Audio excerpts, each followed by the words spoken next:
माझ्या मनातील इच्छा पूर्ण होणार मग विलंब नको आपली इच्छा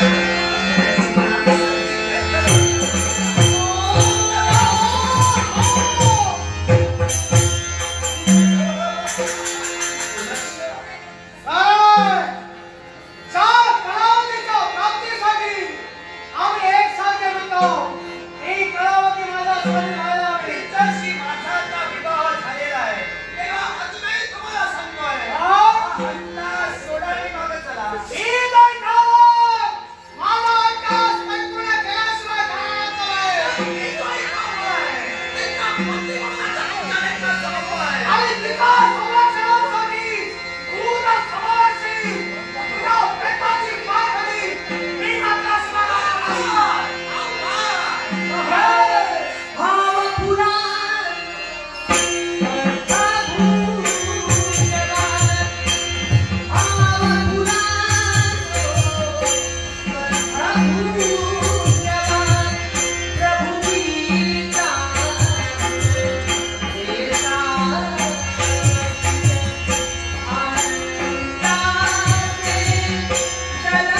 थांबवा आणि माझा हातांचे पाय धरा आणि क्षमा मागा. दुसऱ्याला शरण येणं माझ्या रक्तात नाहीये.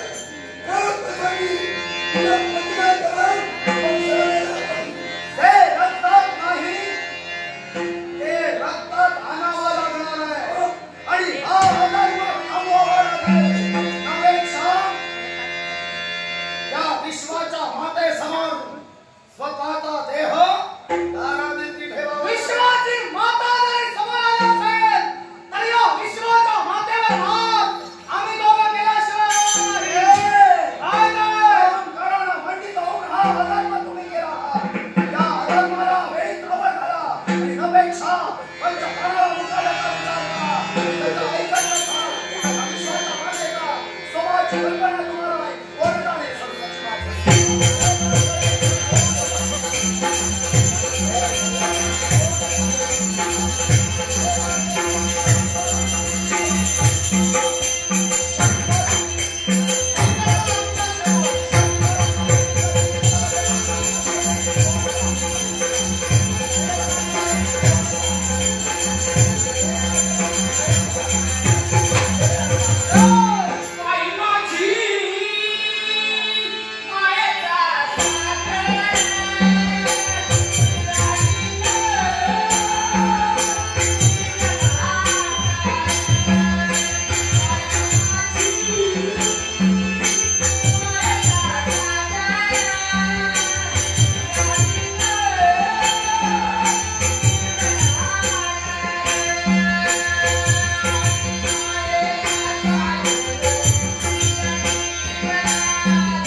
मग मागे मला सांग या गर्भभाव तू आहे झाले याच्या नंतर या गर्भभाचं काय त्याच्या पुढं ह्या गर्भपाला त्या विश्वाच्या ठिकाणी त्या काल रात्रीचं वाहन म्हणून तत्पर व्हावं लागेल. त्या वेळेला त्याची गरज असेल त्यावेळी हा गर्भरूपाला माझ्या सानिध्यात असेल असा माझा आशीर्वाद. धन्य आहे.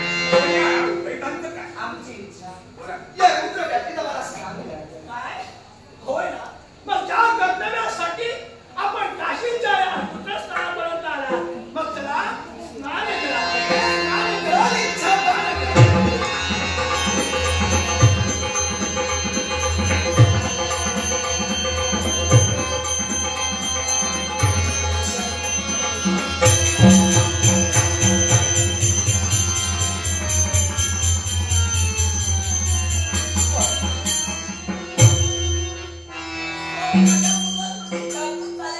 आठवतंय का तुला? मी कोण आहे याची मला उत्तर मिळालं. मी कोण आहे याचा भास मला झाला होता. तो देखील प्रश्नाचं उत्तर मला मिळालं. मी म्हणजे कोणी सामान्य नाही. हरी स्वामी यांची कन्या सुशीला मी. आठवा आपल्याला आज नाही का तुला उजाळा देऊ लागला? आश्चर्य. हे स्नान मी केलं. माझ्याही स्मृती मला उजाळा देऊ लागल्या. अगं मी गंधर्व मंगल के तू गंधर्व मी. मग मी आठवा काय प्रकार?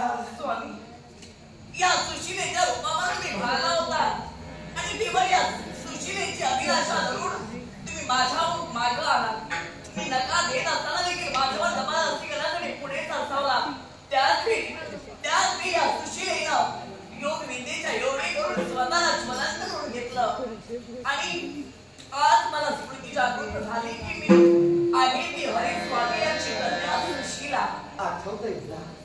मी दुसरा तिसरा कोणी नसून मी मंगल के तू गंधर्व. मग आहे मला एक सांग या ठिकाणी या दोघांनी या रुद्रवापीच्या ठिकाणी या कुपवापीच्या ठिकाणी स्नान केलं आणि त्यांना ज्ञान हे पूर्वस्मृतीचं जागरूक मिळालं. सत्य आहे. आणि याला कारणही कशा प्रकारचं आहे. शिवानं स्वतःच्या त्रिशूलानं त्या काशीच्या पुण्यक्षेत्राच्या ठिकाणी एक कूप निर्माण केलं. त्या विश्वाच्या महादेवाने कूप निर्माण केलं. त्याला महत्त्वही ठेवलं. आणि ते महत्त्व कोणत्या प्रकारचं असेल तर ज्या रुद्रानं हे कूप निर्माण केलं म्हणून या कूपाला रुद्रव्यापी कूप म्हटलं गेलं. जो पापी माणूस या ठिकाणी त्याचं पाप नाहीच होईल. तो पुण्यवान या ठिकाणी तो मोक्षाला जाईल. एवढंच नाही तर जो कुणी या ठिकाणी स्नान करेल तो पुण्याशी प्राप्त होईल. अशा प्रकारचं याला महत्त्व ठेवलं होतं.